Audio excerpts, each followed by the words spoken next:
Nuestros programas ofrecen varios idiomas. Visite suprememastertv.com/schedule. The United States has been graced on many occasions with visits from Supreme Master Ching Hai, vegan. In 1989, in response to the earnest longing of spiritual truth seekers, she traveled to the country to impart her wisdom and insights. In this fascinating lecture, Master expounds on various topics, including ways to discern true masters from false ones, attaining our highest inner potential through the Kuan Yin method, and our true self's faculty of omnipresence. We now invite you to join us for part 3 of this enlightening lecture titled How to Acquire Your Inner Highest Potential Power, given by Supreme Master Ching Hai, vegan, in San Francisco, California, USA, on May 24th, 1989.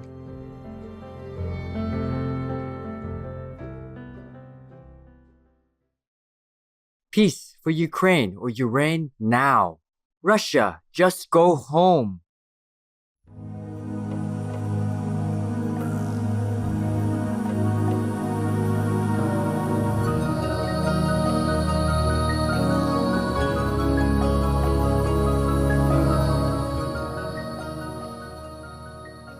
We ourselves are, at the moment, even without initiation, even without knowing our innate wisdom or our inborn heavenly power, we are still mini-God. We are still God.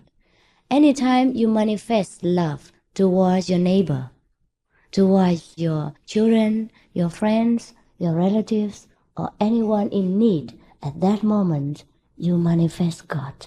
Understand?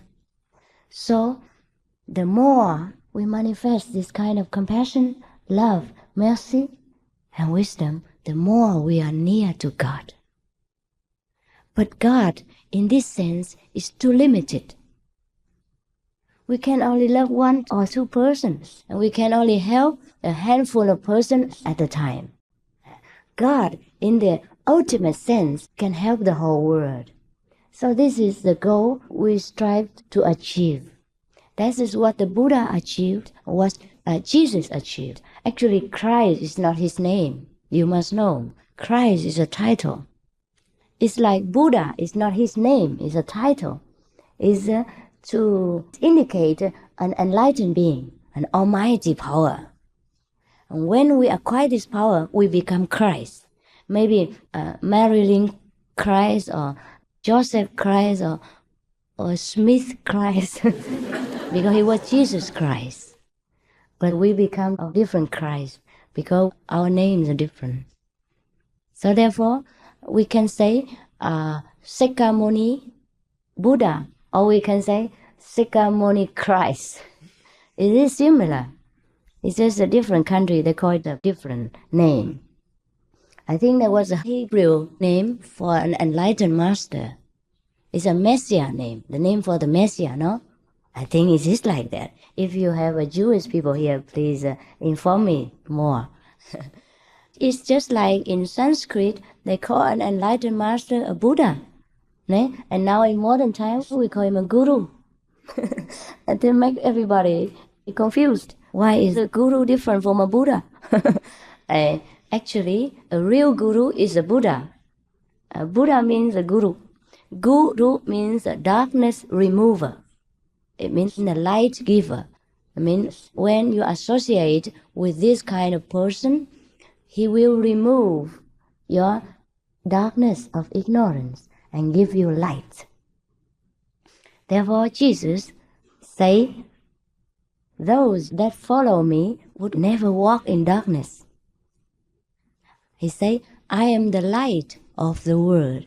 But he also say, as long as I live in the world. He was afraid that our later generations would misunderstand him, that he would forever be the light giver.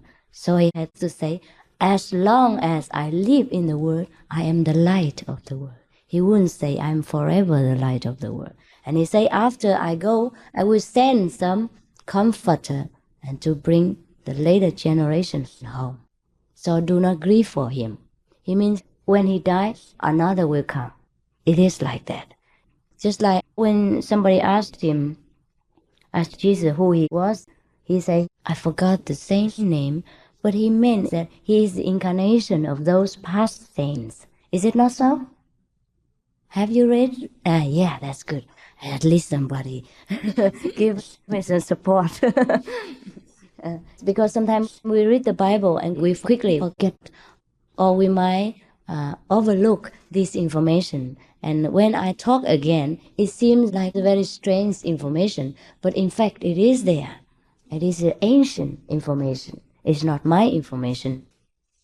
So the same, sometimes I speak to the Buddhist people and they also think I'm speaking strange things, because they thought they never heard of it before. But I say this is stated in the Bible, in the Buddhist Bibles, in the Buddhist doctrines. So it's the same when I speak to you about Christian Bible. Sometimes you may feel strange if you don't remember. So the same as someone asked me, the Buddhist doctrine would have the law of birth and rebirth, or the law of karma. It means the law of cause and retribution, cause and effect. They say to me, Christians don't have this. I say, yes, Christians have it. Because in the Bible it says so. As you sow, so shall you reap. Is this not cause and effect? Then what is it? But for your information, I may also inform you, the Bible was cut, censored, and erased so many times. Many information was not allowed to the public. But as we know, many people did research on Jesus' life, and they have also discovered many information which is very startling to us and was very useful. It is something like this. Like Jesus was vegetarian since he was a child, and now the Roman Catholic Church would not accept this. But the fact is the fact, and history is history. No one can change that. It's just sometimes the facts and the history are so unknown to the humans at large, to the majority of humans. Therefore, sometimes when somebody says it seems like very strange information, that is all. But if we take time and patience, we will collect for ourselves vast information heretofore unknown to us. Is it not so? Sometimes in your own working field, you also suddenly discover something new. And the same with the scientists. They forever discover something new. And what is unbelievable today, tomorrow is proved to be very trustworthy. It is like Galilee before. Is it Galilee? Who say that the world is round, no? Is it him? Yeah. And they say the world is round, and then the church imprisoned him. It's just like that. It's so hurried, so impatient, and so inhuman. Sometimes the dogmatic people can cause this kind of disaster because of ignorance. And hundreds of years later, we all feel sorry. And for what? We cannot make up for it. We have lost a great talent. Humans have lost a great talent and a great prophet. I think he did not use his own eyes. I think Galileo did not use the human eyes to look at it. They might have not even used the telescope. What did he use? He used his wisdom eye to see. And he could only see the truth. Therefore, he spoke the truth. And at that moment, if there was developed science, they could have proved it, but they were not so far advanced. Therefore, they punished a nice person.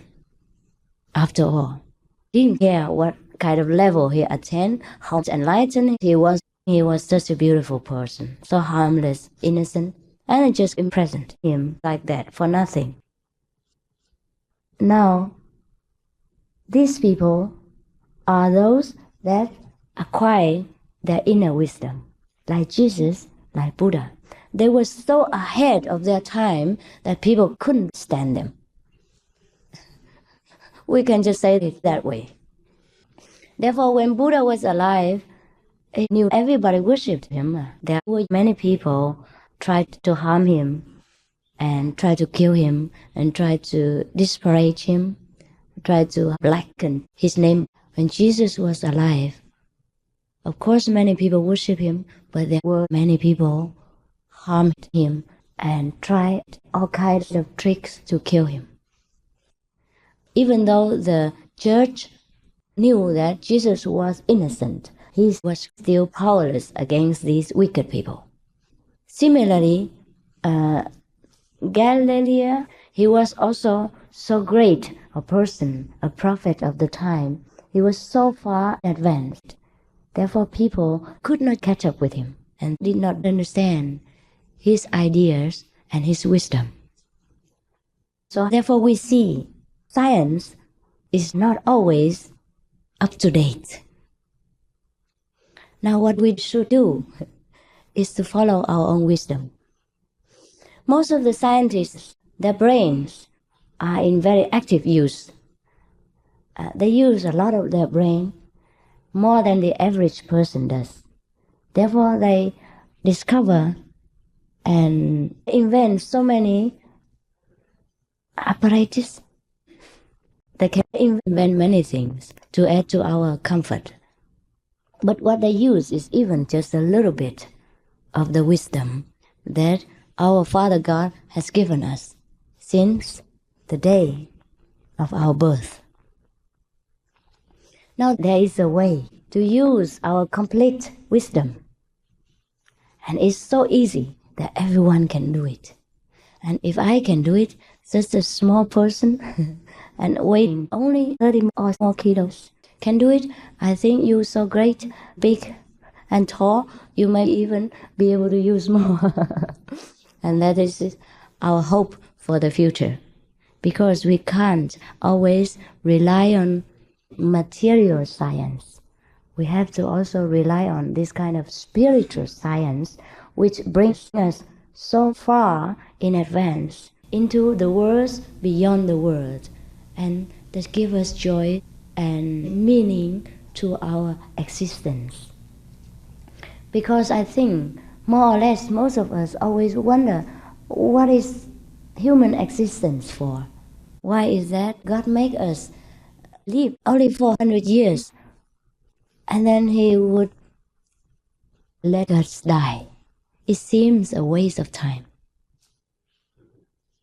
Imagine if we lived longer, a few hundred years, a few thousand years, we would accomplish more, no? Yes, truly it is so. There is a way to live longer.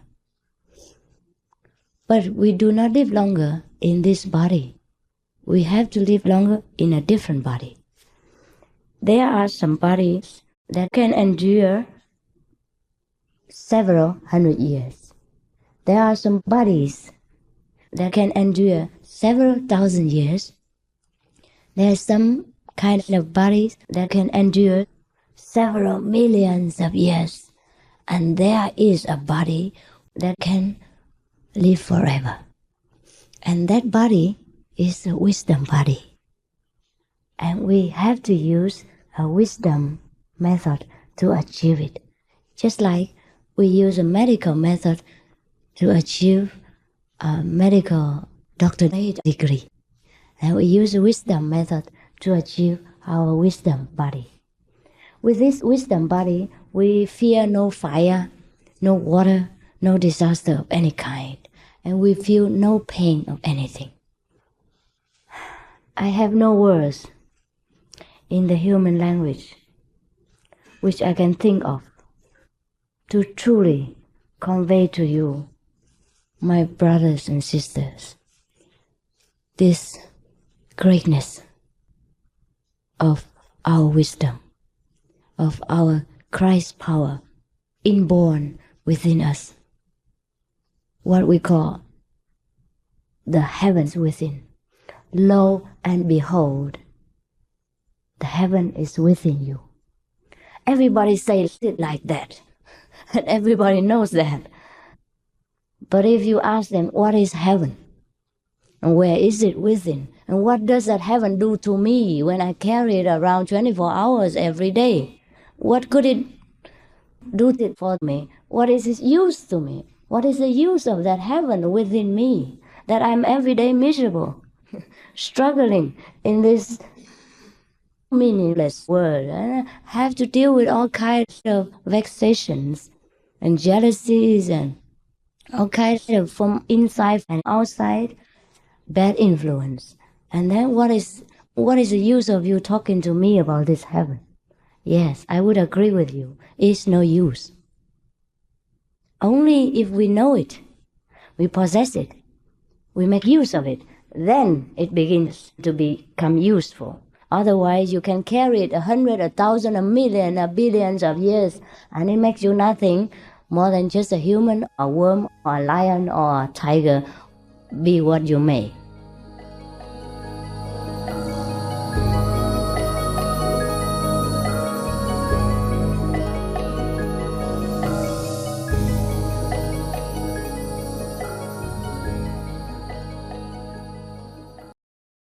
A vegan meal can save someone from a lifetime of misery on a factory farm. Vicky Lanola, vegan. May the providence guide and inspire you always. Our programs offer many languages. Please visit suprememastertv.com/schedule and suprememastertv.com/WOW